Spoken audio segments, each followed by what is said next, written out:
I was going to a private Christian school, and I went there from kindergarten until freshman year, and I ended up getting kicked out, and it was kind of a big blow for me. I lost a lot of friends when I got kicked out. I don't know, I was just kind of screwing around. I wasn't the best kid. My family situation wasn't the best either. And so when I got kicked out, I realized that I really wanted to, I transferred into an independent studies program, and so it was kind of at my own pace. And so I realized I really wanted to take control of my life and be successful and not be one of these burnout kids. And let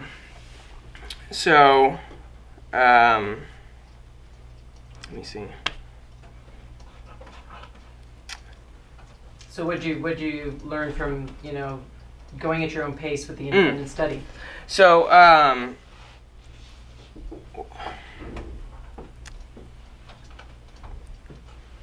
thought I had this down. That's okay, but what did you discover when you were in an environment that you had some control over? So I realized that I had all this free time on my hands that a lot of other high school students didn't have, and so I wanted to take that and I wanted to do something with it. And I took the year that I got kicked out. It was around summertime when I got kicked out, and then that summer I went to a film camp, and I was really kind of discouraged with what I saw at the film camp. I realized what I had pictured in my head making films as a director, it wasn't what I wanted to do. I realized that I lost a lot of creative control in that situation, like making movies. You're kind of which is good for some people, but for me, I like to have control over the whole thing. I like to shoot it, I like to edit it, I like to do all that. And so I was trying to find an avenue where I could do all of that. And so with all this free time on my hands, I literally spent hours every single day on websites like research catalogs showing all the clothing companies in the area, and I would go through and I would send out 5 emails a day for like a whole year. And at the time, my family wasn't the best, and I wasn't getting a lot of support from them.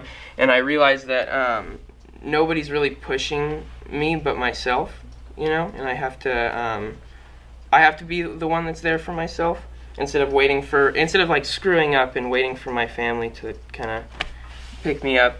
And so, I learned to just kind of persevere, because I didn't get a job for the longest time, and it was discouraging. But I learned to keep going and just keep trying. And then, that's where I'm at now.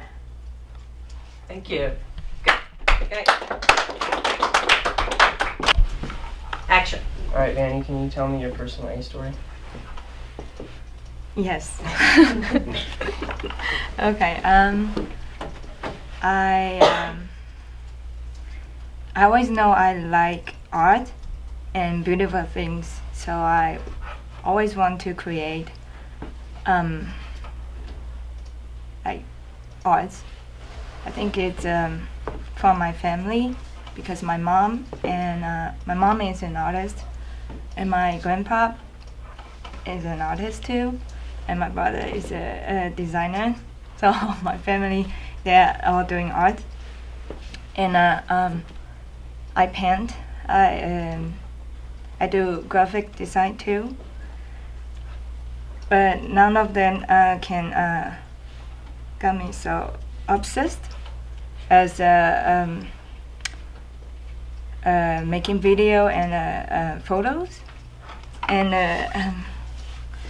I remember the first time I discovered camera and how to use it, and I tried to take photos from the camera, and I really love that kind of feeling. I don't know why. It's just maybe that's modern art. I don't know. It's very different than use brush or any other things. And then So I decide I want to do either for photo, be a photographer, or do videos. And the funny thing is, I know at the time I know nothing about camera, zero knowledge of how to use a camera. And then, but I know I really want to do this kind of art, so I took a lot of classes, and I watched a lot of YouTube videos to how to use a camera. And recently, my photo just got into an art show, and it's at Great Park Art Center.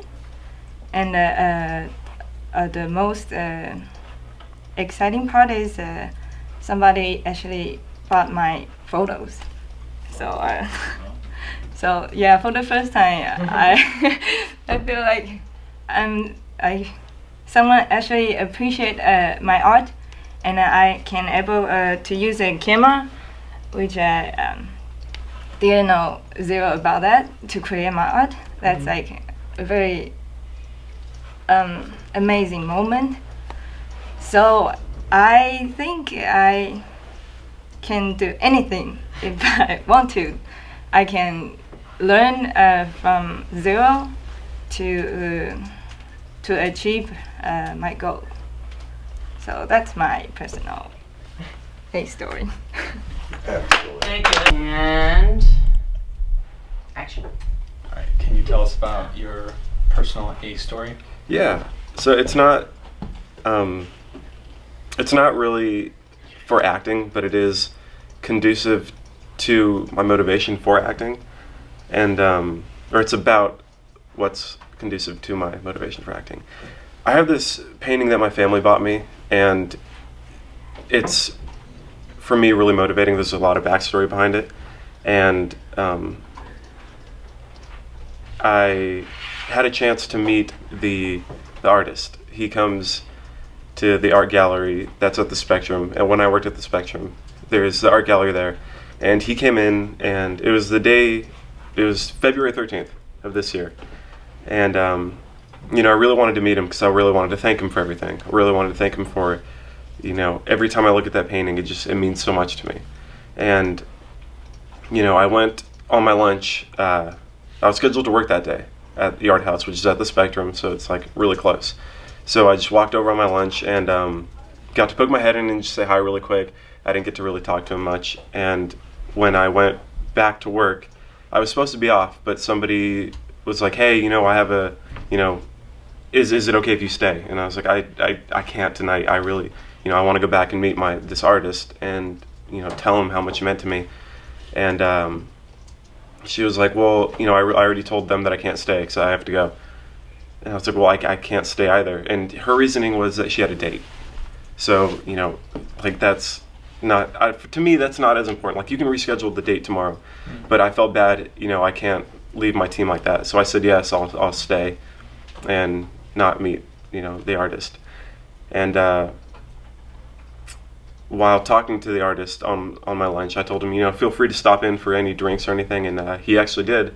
And, we got to talk a little bit, and I gave him a little $25 gift card, and he actually wrote me a really nice note on the back of a personalized sketch that he did for me. So that was really cool to me that I actually, got to not leave my team behind and show that I'm supportive and, do my job, and actually got rewarded for it at the same time. Thank you. I graduated high school. I came to Saddleback for 2 years. I didn't know what I wanted to do. Needed motivation. I wanted to actually get out and be on my own for a while.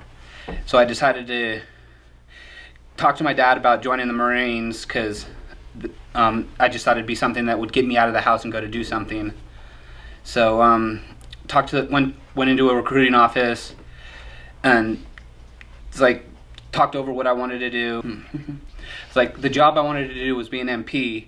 There wasn't an opening until the end of October, and thankfully for me, because I was I was really overweight back then, and I had at least 10 months to lose that weight.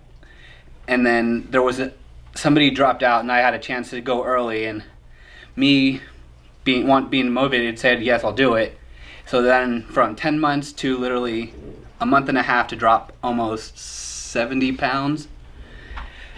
It wasn't fun, but I mean, I stuck to my gun saying that I wanted to do it, and I made it through and I was able to drop, and I then spent 5 years in the Marine Corps as a military police officer. And action.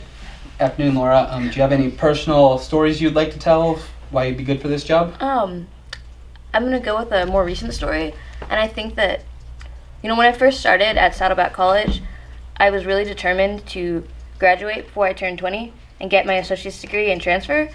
But my first semester here, I met with a counselor, and she told me that I wouldn't be able to do that.